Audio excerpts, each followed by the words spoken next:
नमस्कार, मी योगिता किचनमध्ये तुमचं खूप खूप स्वागत आहे। आज मी तुम्हाला व्हेजिटेबल पुलाव दाखवणार आहे। तर त्याआधी माझ्या चॅनलला तुम्ही नवीन असाल तर लाईक, शेअर आणि सबस्क्राइब करायला विसरू नका। पुलाव करण्यासाठी मी इथे 2 कप तांदूळ घेतला होता। बासमती तांदूळ घेतला आहे। तो स्वच्छ 2 पाण्याने धुवून आणि मी अर्धा तास तो भिजत घातलेला आहे। इथे मी कॉर्नचं पीठ घेतले आणि सोयावडी घेतली छोटी, कांदा, कोबी, शिमला मिर्च, श्रावण घेवडा, गाजर, तेजपान, चक्करफूल आणि दालचिनी, लवंग आणि मिरी, आलं लसूणची पेस्ट आणि 1 हिरवी मिरची कापून घेतली आहे आणि इथे कोथिंबीर आणि लिंबू घेतलाय। मी इथे गॅसवर कढई ठेवलेली आहे। आपल्याला आता 2 कप तांदळासाठी 4 कप पाणी घालून घ्यायचे। मीठ घालायचे, तेल टाकून घ्यायचे आपल्याला। मसाले, पाण्याला छान उकळी आली आहे, त्यात आपल्याला तांदूळ टाकून घ्यायचा आहे आणि भात शिजवून घ्यायचा आहे। मीडियम गॅसवर आपल्याला भात करून घ्यायचा आहे।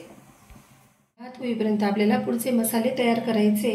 तर मी इथे गरम पाणी केलेले आहे, त्यात आपल्याला मीठ घालायचे आणि सोयाबीन वडी टाकून घ्यायची। 5 मिनिटं आपल्याला ही गरम पाण्यात राहू द्यायची। सोयाबीन वडींमधलं सगळं पाणी काढून घेतले, बघू शकता तुम्ही। 5 मिनिटात अगदी मऊ झाल्यात त्या। त्यावर आपल्याला आता थोडं लाल तिखट टाकून घ्यायचे, मिरेपूड टाकून घ्यायचे आणि थोडंसं हिंग घालायचं आहे। आलं लसूणची पेस्ट घालायची, हळद घालून घ्यायची आहे, चवीपुरतं मीठ घालायचं आणि हे कॉर्नचं पीठ टाकायचं, लागता टाकायचे। हे सगळं मिश्रण आपण एकजीव करून घ्यायचे। हे बघा, अशा पद्धतीने वडीला पूर्ण कॉर्न पीठ लावून घ्यायचे। भातही छान झालेला आहे, बघू शकता। आता आपल्याला सोयाबीन वडी तळून घ्यायची आहे। मी इथे 3 पळ्या तेल टाकून घेणार आहे। तेलामध्ये थोड्या वड्या सगळ्या तळून घ्यायच्या आहेत आपल्याला।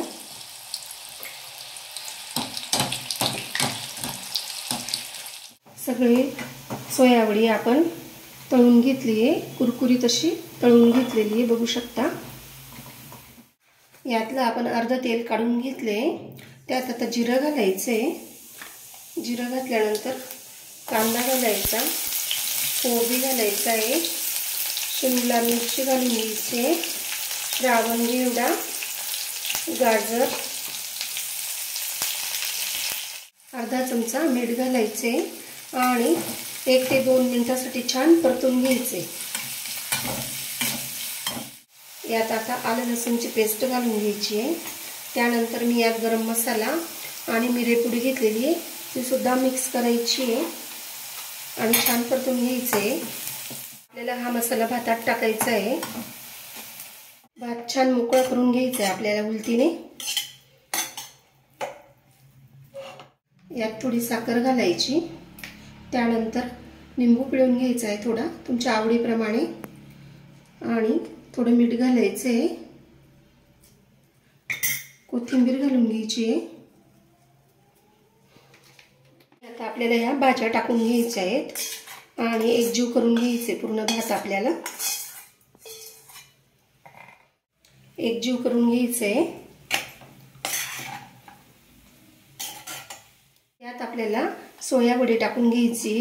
जेव्हा तुम्ही जेवायला घेणार त्यावेळेला टाकली तरी चालेल किंवा नंतर तळून टाकली तरी सुद्धा चालणार आहे आणि ही सुद्धा छान अशी मिक्स करून घ्यायची आहे।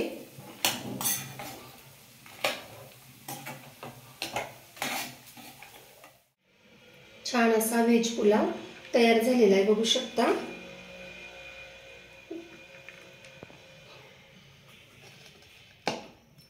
व्हेज पुलावची रेसिपी आवडल्यास लाईक करा, शेअर करा, सबस्क्राइब करा आणि तुम्हा सगळ्यांना व्हिडिओ बघितल्याबद्दल थँक यू।